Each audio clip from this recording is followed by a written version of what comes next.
राष्ट्रीय किसान मजदूर महासंघ ने किया ऐलान, बोनस राशि का होगा बहिष्कार।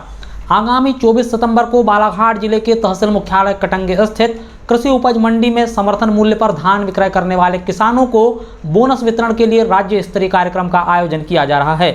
मुख्यमंत्री डॉक्टर मोहन यादव के समर्थन मूल्य पर धान विक्रय करने वाले किसानों को बोनस के रूप में 337 करोड़ 12 लाख रुपए की राशि का सिंगल क्लिक के माध्यम से किसानों के खाते में हस्तांतरण करेंगे। सीएम के कार्यक्रम में वितरित की जाने वाली 4000 रुपये प्रति हेक्टेयर बोनस राशि का राष्ट्रीय किसान मजदूर महासंघ ने बहिष्कार करने का निर्णय लिया है। शनिवार को दोपहर 3 बजे सिवनी रोड स्थित कार्यालय में महासंघ के पदाधिकारियों ने बैठक कर यह निर्णय लिया। जिला अध्यक्ष खोविंद्र तुर्कर ने कहा कि किसानों ने कभी बोनस की मांग नहीं की।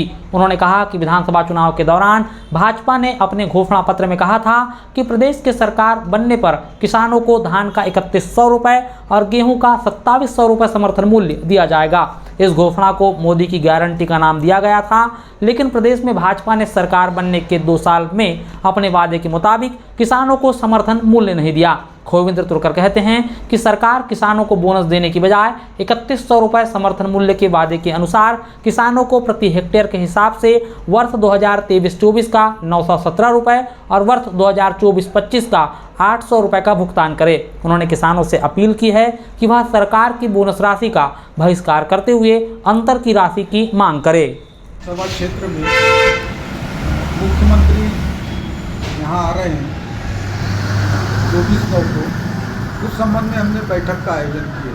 राष्ट्रीय किसान मजदूर महासंघ के सभी पदाधिकारी एवं सदस्य लोग उपस्थित हुए। उसमें निर्णय लिया गया कि 2 साल हो गए धान का मूल्य एमएसपी के अनुसार ही प्रदान कर रहे हैं, जबकि इनने विधानसभा चुनाव में घोषणा किए थे कि हम 3100 रुपये के हिसाब से धान का मूल्य देंगे एवं गेहूँ का 2700 रुपये, लेकिन आज तक इनने घोषणा पे अमल नहीं किया। अपने मोदी जी की गारंटी बता रहे थे लोग, लेकिन मोदी जी की गारंटी कहाँ है अभी तक 2 साल हो गए, धीरे धीरे पता नहीं है। तो अभी हमको मीडिया के माध्यम से और कलेक्टर पेज से ये पता लगा कि मुख्यमंत्री यहाँ धान उत्पादक किसानों को 4000 रुपये प्रति हेक्टेयर एवं अधिकतम 10,000 रुपये की बोनस राशि देने आ रहे हैं एवं अन्य विकास कार्यों का भूमि पूजन भी करेंगे और लोकार्पण करेंगे।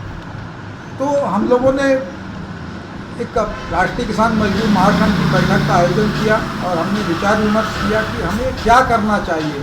हम शासन से अनेकों बार इस संबंध में मांग कर चुके हैं, मुख्यमंत्री से भी मांग कर चुके हैं, कृषि मंत्री से भी मांग कर चुके हैं कि आप अपनी घोषणाओं पे अमल करो, अपनी गारंटी का वादा निभाओ, लेकिन अभी तक इन्होंने कुछ नहीं किया। तो हम लोगों ने निर्णय लिया कि हम 4000 रुपये बोनस राशि का बहिष्कार करेंगे और हम मांग करेंगे कि आपने जो चुनावी वादा किया था उस वादे को आप पूरा करें और कम से कम 5 वर्षों तक तो हमको 3100 रुपये का मूल्य दो।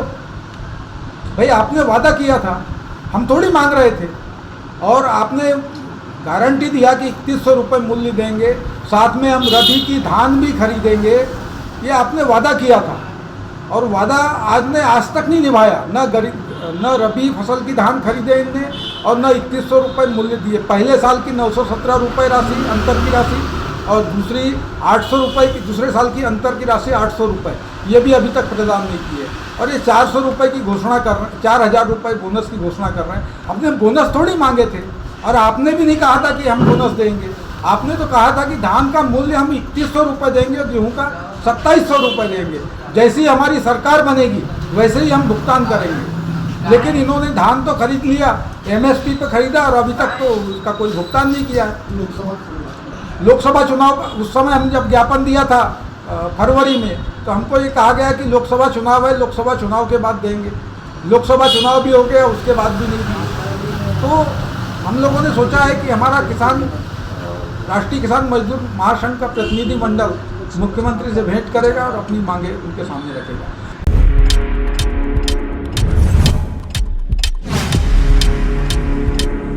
स्वस्थ नारी सशक्त परिवार अभियान के अंतर्गत चीजगांव में HIV और महिला स्वास्थ्य शिविर का हुआ आयोजन। विकासखंड कटंगी की ग्राम पंचायत चीजगांव में शनिवार को स्वस्थ नारी सशक्त परिवार अभियान के अंतर्गत महिला स्वास्थ्य परीक्षण और HIV/AIDS रक्तदान जागरूकता शिविर का आयोजन किया गया। शाम 5 बजे सरपंच अरविंद खरे ने जानकारी देते बताया कि पंचायत में स्वास्थ्य विभाग के मार्गदर्शन पर राजा भोज शासकीय महाविद्यालय कटंगी, रेड रिबन क्लब और राष्ट्रीय सेवा योजना के संयुक्त तत्वाधान में आयोजन हुआ। कॉलेज के प्राचार्य अनिल कुमार सेंडे की अध्यक्षता में शिविर की शुरुआत हुई।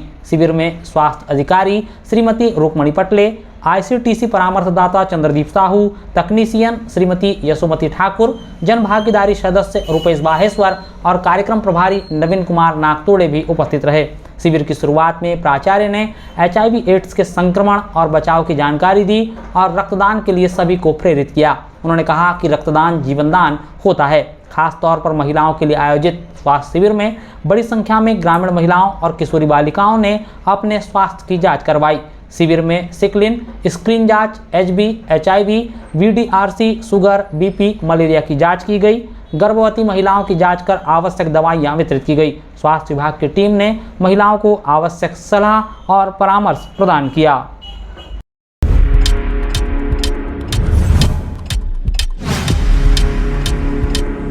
तिरोड़ी थाना परिसर में नवरात्रि को लेकर हुई शांति समिति की बैठक।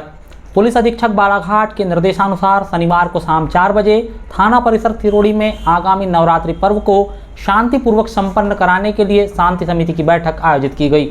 थाना प्रभारी कौशल कुमार सूर्या की अध्यक्षता में आयोजित इस बैठक में मोयल दुर्गा उत्सव समिति सचिव आनंद बागड़े, भाजपा मंडल अध्यक्ष अविनाश देशमुख, पूर्व सरपंच आनंद बरमैया, प्रीतम वारदे, धर्मेंद्र काशी सहित तिरोड़ी के गणमान्य जन, विभिन्न पूजा समितियों के प्रतिनिधियों और आसपास की ग्राम पंचायतों के सरपंचगण भी शामिल हुए।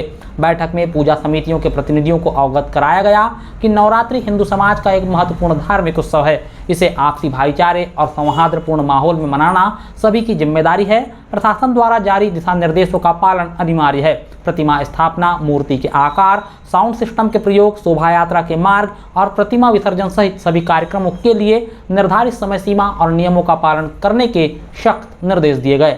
थाना प्रभारी ने कहा कि किसी भी प्रकार की अव्यवस्था, विवाद या कानून व्यवस्था को बिगाड़ने वाले तत्वों के खिलाफ कड़ी कार्रवाई की जाएगी। किसी को भी दिशा निर्देशों से बाहर जाकर कार्यक्रम करने की अनुमति नहीं दी जाएगी।